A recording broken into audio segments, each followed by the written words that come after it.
Hello, everybody. Welcome back to Versus, episode I stopped caring. My name is John Maher, and that's Will Cohen. Will, how you doing this evening? You know, there's a I I really wanted to try and make a joke about how bad this movie was that I started losing my hair, but you know, you're bald. I didn't want to be insensitive. Very insensitive. So, yeah, I got a haircut. Let's just move on. But Jesus Christ, John, what hell have we wrought upon ourselves with this one? You know, we I thought we were going to be riding this train of really bad Amity films. It turns out it's just the one. Thank God, kind of. Although I was very curious about Amityville Carrion and Amityville Bigfoot. That I'm really sad that we're not going to be watching either of these. But here we have Amityville Mount Misery Road, which has nothing to do with Amityville at all. We'll talk about that after I play this trailer for you.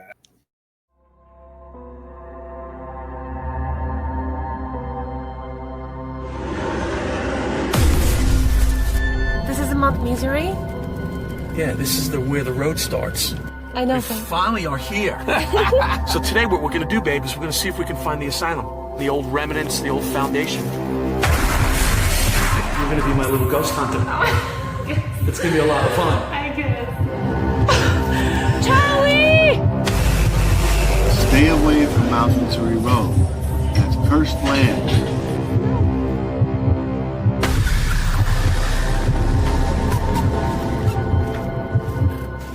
I'm right behind you, Booty.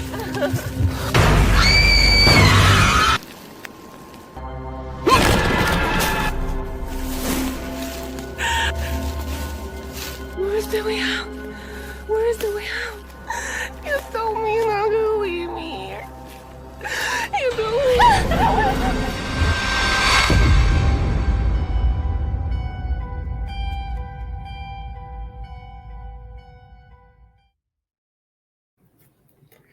I'll say two things. One, there's a phenomenon in the horror community that the Amityville property, like the Amityville horror movie, any movie that has the word Amityville in the title will automatically get included in the franchise, which is it's a very weird way to go about putting your franchise together, because they stopped being about the Amityville house very early on. And now it's just any movie that's remotely set, I guess, in Long Island is an Amityville movie, even though the ones from Jagged Edge or whatever they were, the Amityville Scarecrow movies, were clearly in England. But whatever. You put the word Amityville in the title of your movie, it's an Amityville horror movie. So this is one of them. Secondly, the directors, editors, composers, producers of this movie, Chuck and Carolina Morangiello, this is obviously one of two passion projects they have released through ITN Distribution. So Will and I are starting our 2-week journey getting to know Chuck and Carolina. Will, what do you think about these two? Here's the thing, John. I got curious because Carolina throughout half the film is only credited as Bougie, Buzy. So I thought there was a good chance that Carolina was just someone behind the scenes and that he hired this bougie chick, off of, we'll blow you for cocaine, we'll blow you for blow.com. I don't know, maybe. Nope. That is Carolina. And so I decided to follow, so I did a quick spiral down social media and looked at her profile. So one, I was very surprised not to find an OnlyFans link. Very surprised. Two, she is credited as an actress, a musician, because we'll get to that in Jesus Christ, and a social media influencer. She is not credited, from what I remember, she is not credited as being a director. And it fucking shows. If you go when the credits roll in this movie, though, stay through the credits.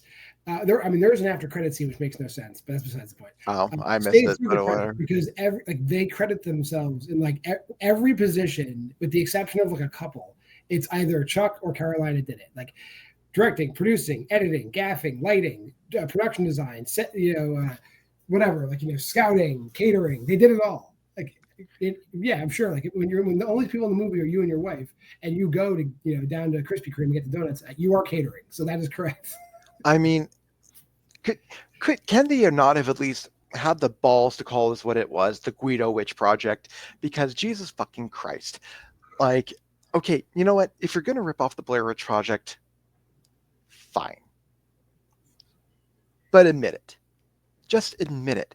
And quite frankly, they didn't even rip off the Blair Witch Project correctly, because at least half the times no one's holding the camera, and they don't explain who is holding the camera. Yeah, it's not a found footage movie. Like the way that trailer looks, you think it's a found footage movie, and a good portion of the movie is found footage. But even the portions where it is found footage, it jumps between found footage and no one's holding a camera. So like it's very disorienting. So yeah, this is even more jarring than Blair Witch 2. Okay, so that's actually, no. Blair Witch 2 at least had production budget. So yeah, fuck this movie. And Jeffrey Donovan. Yes. But like at least this movie doesn't bother with a cold open, really. The cold open is this was the first thing I messaged Will, because Will saw this movie before I did. The first thing I messaged him is like, I guess we're in Florida. Like if you put the context clues together later in the movie, they're in Florida, right? And he's driving his Dodge Challenger down those Florida roads, and it's he gunning the sound effects is just him gunning the engine, like he's just a cock with arms and legs, and he's driving this car. But it shows the speedometer, and the speedometer is set at 60, and it's showing cars in front of him that he's never gaining on. Freedom, scream out, freedom, gonna be breaking these chains that will finding me, yeah. And this goes on for too long. Him just revving the engine, putting revving engine sound effects over him driving the car normal. On top, you're kind of bearing one of the big leads here. On top of this fucking Puddle of Mud-esque song that he wrote. Freedom, scream out, freedom, and I'll never stop until I am free. That's also true. All the songs are original songs by the Marangelo family. Oh, Jesus Christ. And the song is pitifully bad. Like Wes Scantlin would insult him in songwriting. Jesus Christ, this is just terrible. And it gets worse. Like the more we get of these songs, and I'll get into one in particular because it's extremely egregious. We're going to spend lots of time on that. I know what song you're talking about. We're going to spend lots of time on that song. But also this movie, okay, let's talk about the structure. It's 75 minutes long. Which I don't understand why. We don't even get to like the part of the movie where they fuck around and find out. Like we're more than like 50 minutes in when we get to the fuck around and find out part of the movie. Because the whole like first two acts of the movie is everyone telling them. It's not even like they're just like, don't fucking think, and they're not like Crazy Ralph and Friday the 13th. They go to like a guy that used to live there and an expert in the field, and they're just like flat out like, don't fucking go there. You're going to die. Don't go. And these two are not like, they're ghost hunting. I guess they fancy themselves experts. They're enthusiasts. Like they're not. They don't have any equipment. They have their iPhone. That's all they have. And like it's like a vacation for them. It is so weird because even when we do movies like this, even low budget movies like this, where like people are fucking around and finding out, there's some kind of semblance of like they try to look like ghost hunters, or they try to look like reporters, or they try to look like this. This is just a dude, an older, middle-aged Italian man, and his mail order bride fucking off from Southern Florida to Long Island. That's the whole backstory. Come here, check this out.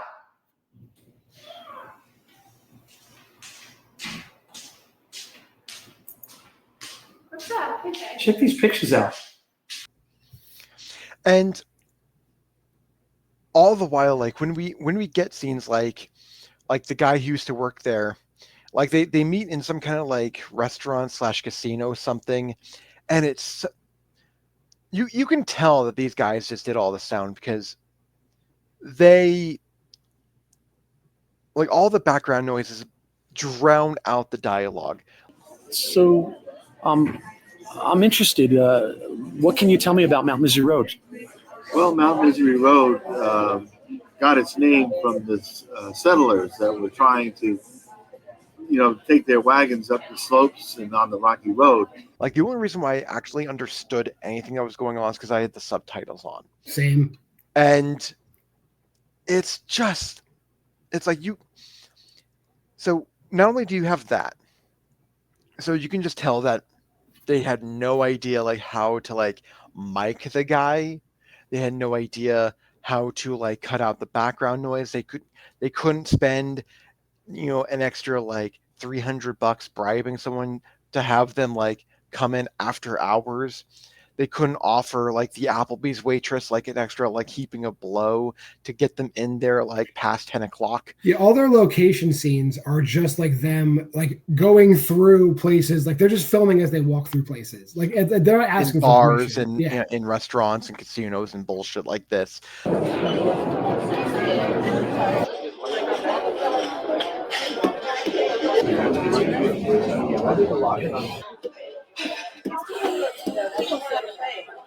And not only that, but there's so many instances of repeated dialogue, especially like when they get to they actually get to like the woods and shit, where it seems to me that they just kept doing takes, and to pad out the runtime, they're just like, no, all of these are good takes. Let's have all of them in the same sequence. Wow. Oh my God. Oh my God, look at that. It looks like it could be pieces of the asylum. Oh my God. That's the foundation of the hospital. I'm sure. Oh, wow. That's so cool. That's got to be pieces of the asylum. I took it as like they had no idea how to ad lib, but they had practiced saying one or two lines. And they kept going, what else should I say? Oh, I can say this. Did I say that? I'm going to say it again. And I'm going to say it again. But we're going to save that for a second because we're missing a lot of stuff here. Like, for one, like, it's clear. Sure. It's clear that, like, Carolina Boozy, whatever, is, like, she's Russian or Ukrainian, or she's some sort of Eastern European lady. The accent is there. This is common. This guy, he's not married to his wife. He married his gumar. Good for him. It's basically like Tony Soprano married his girlfriend is what the basis of the movie is. And when they go out to the bar, he wants everyone to know that his gumar is hot because she's dressed like a cowgirl, and they just show her. It's just her dancing next to him. He's sitting in a bar drinking, and she's just basically giving him a lap dance. And this goes on for like 5 minutes. To a song written by him again. Yes.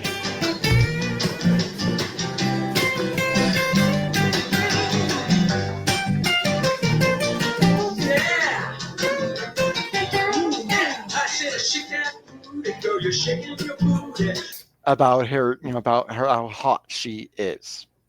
She's shaking her booty, and then you see her shake her booty, and then they say shake her booty. And the song is literally about shaking her booty. Yeah, and then there's a guy in the background. He is the guy that they will talk to, who also used to live on the island, and he is very clearly uncomfortable.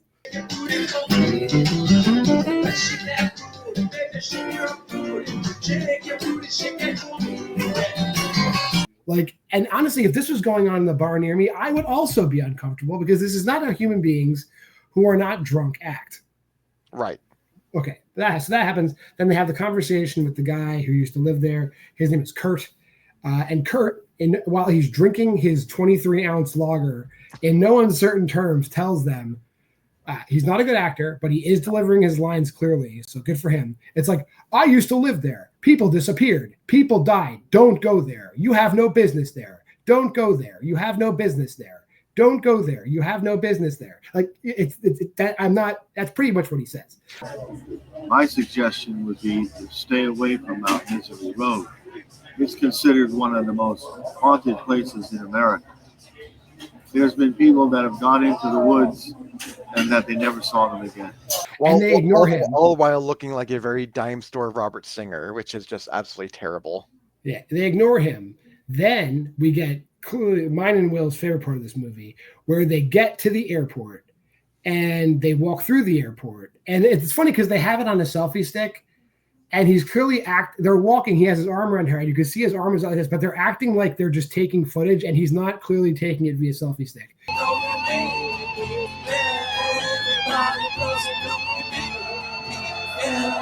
Which I think is a good touch. And what is the song that they play over the trip? Bougie has a nice booty. She has a nice booty. She has a nice booty. That is said at least 25 times. We are not looking at her booty. By his wife. Yeah, she's singing about herself in the third person.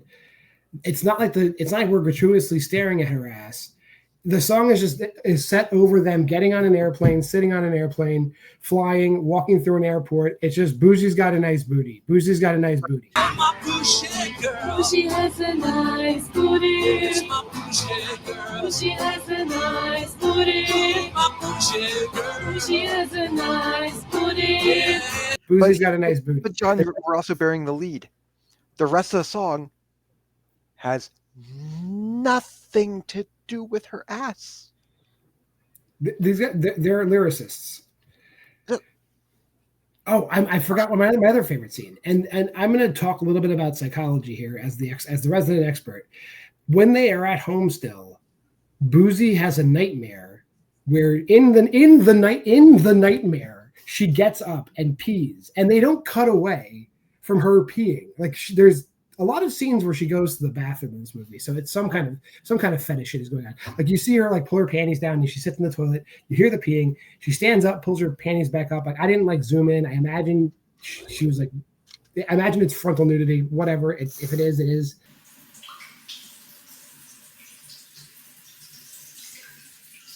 And then she wakes up from the nightmare when the Mothman is in the bathroom. Now, normally, when you have a dream, and in the dream, you go to the bathroom, you have wet the bed. I just want you 99 times out of 100, you wet the bed. So basically she pissed the bed. But they don't even mention that, but there's no way she didn't piss the bed, because that is what happens when you urinate in a dream.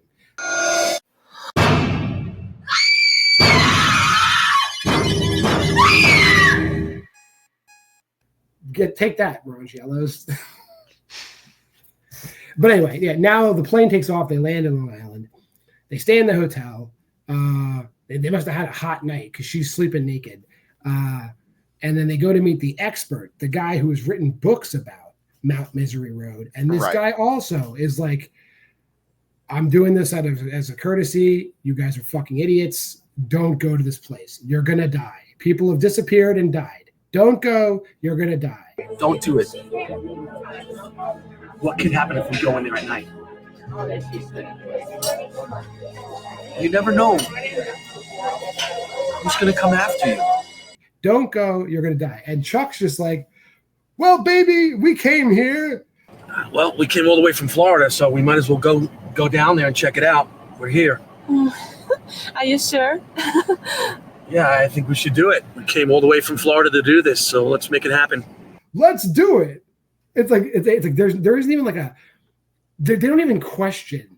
Like there's no question. Like, oh, is what we're doing dangerous? Like I don't understand why it never dawns on them ever. Well, and here's the thing, like that aggravated me the most about that entire sequence is that Bougie was like on board with Chuck for like a good portion, and then all of a sudden she flips her own script and says, okay, well, maybe we shouldn't be doing this, but she is I guess maybe she doesn't speak English too good because she is smiling Yeah. the entire time. Walking around like that, like the ghost, like a real ghost. Oh my God. I want to get out of here, but let's get out of here. As she's saying, I don't think this is a good idea. She's like, I don't think this is a good idea. I don't want to do this. I don't want to do this. So it's like, bitch, stop smiling. So then we're in like the home stretch here. There's not much movie left. They drive their car to the dead end road, get out of the car. They marvel that there's snow on the ground. Wow, we don't have snow like this in Florida. No, we don't. No.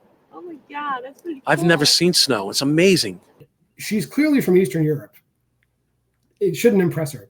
No. But he's from Florida. He's like, oh, you don't see that. No, I guess not. Then they go on. They marvel over the fact that there's like broken concrete in the forest. It must have been the asylum. There's no evidence that it's the asylum. It must have been the asylum. Oh God. It looks like a foundation of a hospital. That's exactly what I think it is. Yeah. Sure. And then Boozy goes to take her second fantastic leak of the movie. And we get great practical effects as Chuck, who's holding the camera, just falls over. Just so weird.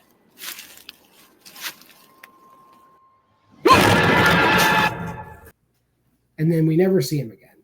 And then the last 10 minutes of the movie it's in a violent nature. Just Boozy as Johnny.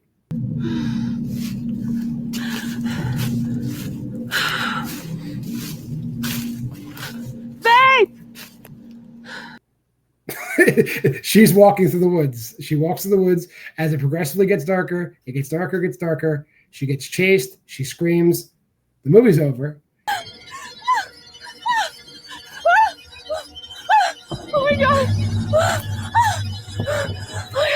Who's that? Who's that? Then there's a final scene where the dude picks up the camera and he gets attacked by something.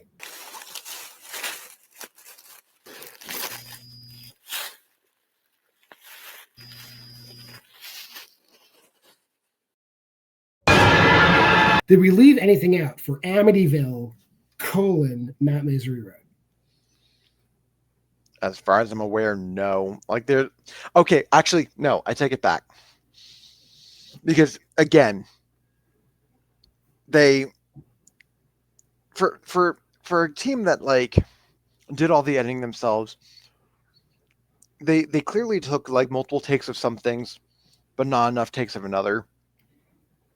Like when they first get there and they're just like walking through the woods, you can clearly hear planes flying over them.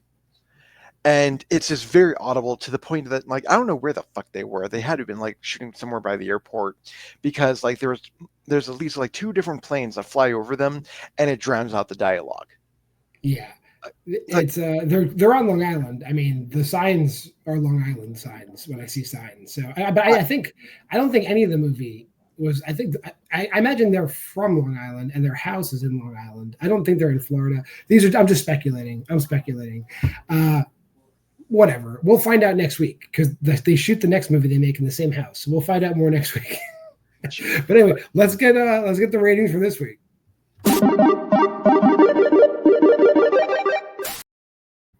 Will, you can go first. What do you think of Amityville, Mount Misery Road? So I gave this 1 star. Look, if you want to do a shitty Blair Witch Project, fine.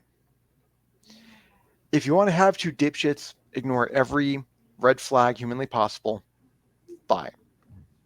If you want to blow all your money on like whatever you blew it on instead of taking time to write out a good decent script, fine. As soon as you make your mail order bride sing about her ass in the third person on a moment that just didn't need to happen, I have to draw the line somewhere, and that's the line I'm drawing. Maybe it's a dumb hill to die on. That's the hill I'm dying on. This movie just pissed me off so much, and it didn't need to be. This movie just could have ended within 20 minutes, and we wouldn't even be talking about it. So no, 1 star. Should have been a short film. I'm also at 1. It's not half-star territory for me either. It's not egregiously bad. They didn't try to do CGI or special effects or any special effects at all, really. So they didn't like step out of bounds. I do think they think this is a great movie, though. That offends me. But I mean, kudos to them doing everything themselves. I will say that. That's bold. And you might think we're done with the Ron Giallos, but they did another movie 5 years after this movie. They did a movie in their house again called The American Ripper. And we will be back to review The American Ripper next week because it is also an ITN distributed film. But until then, I'm JWMaher, and that's Will Cohen. If you made this far in the video, like, comment, subscribe, share. Go to the Facebook group at Why We Love Horror. Go to the Letterboxd challenge right here at this website. Join us. Watch movies. We'd love it. Schedule here is always the same. Monday, you're watching it. This is Versus. Thursday is Why We Love Horror. Friday, 2 episodes of Why We Love Horror trivia. And Sunday, stop in and watch Why Liv Loves Horror, which is apparently the most popular show I do. So that's great. Thanks for liking my daughter and not liking anything I do. I appreciate that. Until next time, I'll see you here on Versus. Click.